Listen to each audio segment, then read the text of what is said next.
बात बेबाक में आपका स्वागत है। मैं हूं प्रोफेसर देवेंद्र प्रसाद राय। मैं आज आपके सामने राव जवेहरनी कोर्ट द्वारा सुनाया गया आईआरसीटीसी घोटाले पर बात करूंगा। आपको ज्ञात है कि राव जवेहरनी कोर्ट में मामला दर्ज है। 2004 से लेकर 2009 के बीच लालू प्रसाद रेलवे मंत्री थे। इसी बीच जो रेलवे में घोटाला हुआ है उस पर मामला दर्ज है। अब सवाल उठता है कि यह क्या है मामला। तो मामला यह है, आरोप यह है, मामला नहीं आरोप यह है कि भोपाल के से प्रकाशित रेलवे के ग्रुप डी की भर्तियों में, ग्रुप डी आपको बतला दूं मैं, ग्रुप डी जो होता है वह उसमें पैटमैन, ड्राइवर, सिग्नलमैन, सबसे नीचे ग्रेड के रेलवे के एम्प्लॉई की उसमें वैकेंसी होती है। तो उसमें ज़मीन लेकर व्यापक पैमाने पर लोगों को नियम कानूनों को ताक पर रखते हुए लोगों को नौकरी दिया गया। उसके बहाली में जो ड्यू प्रोसेस अपनाया जाना चाहिए उसको नहीं अपनाया गया, ये आरोप है। दूसरा एक सबसे बड़ा उसमें जो घोटाला है वह है कि रांची में बीएनआर होटल जो रेलवे का था उसको आईआरसीटीसी को दे दिया गया, Indian railway catering and tourism corporation को। आप लोग उस आईआरसीटीसी से परिचित होंगे।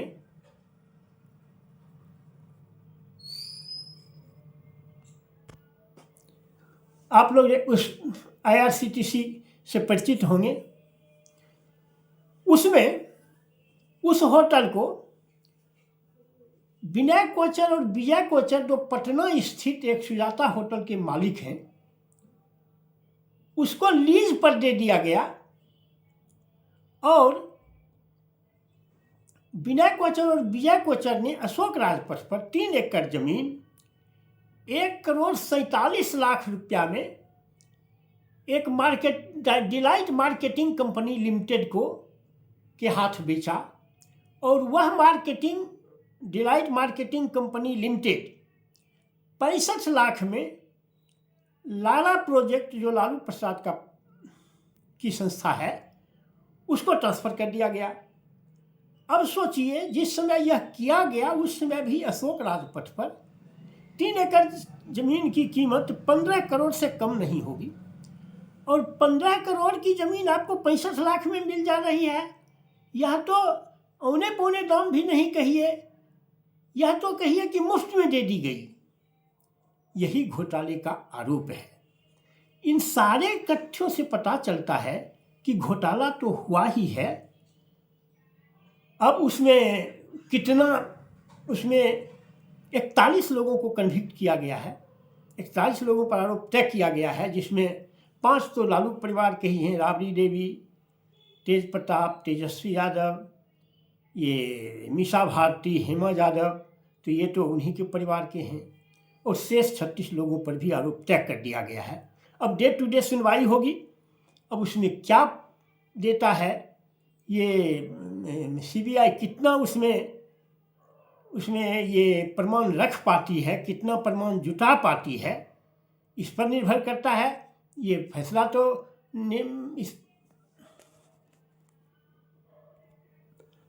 तो इस पर निर्भर करता है। तो इसलिए अब देखिए इस पर जो अब इसमें क्या फैसला आता है। इस फैसले पर ही बिहार में राजद का राजनीतिक भविष्य निर्भर करता है। क्यों कि इसमें 5 तो जो उनके परिवार के लोग तो कन्विक्ट ही हो जाएंगे। अब इसमें नियम है कि 2 साल के अंदर अगर सज़ा होती है तो वह एमएलए एमपी में खड़ा हो सकता है, लेकिन 2 साल से अधिक की सज़ा होती है तो वह एमएलए एमपी में नहीं खड़ा हो सकता है। जैसा लालू प्रसाद के साथ है कि चारा घोटाले में उन्हें 7 साल की सज़ा हुई तो वह एमएलए एमपी में नहीं खड़ा हो सकते हैं। अगर इस तरह की सजा इनको हो गई, तब सवाल है कि लालू प्रसाद के राजनीतिक विरासत का उत्तराधिकारी कौन होगा, कौन उसका हकदार होगा, कौन उसको आगे बढ़ाएगा। तो उसके बाद तो कोई बचते नहीं हैं उनके परिवार में। लेकिन क्या कहा जाए, बिहार की राजनीति को उन्होंने तो राबड़ी देवी 1996 में राबड़ी देवी को मुख्यमंत्री बना दिया। जो राबड़ी देवी को एक सिग्नेचर करने में 45 सेकेंड लगता था, तब अगर कहीं तेजस्वी की पत्नी राजश्री को या उनकी दूसरी बहनों को अगर आगे किया जाए तो यह कोई बड़ी बात नहीं है, और यादव लोग उसको सर आँखों पर रख भी लेंगे। क्यों कि जो बिहार का माहौल है यह केवल यादव के साथ ही नहीं है। यादव की संख्या चूँकि सबसे अधिक है, 14% है, इसलिए वह सबको दृष्टिगोचर होता है, लेकिन सभी जातियों के साथ है।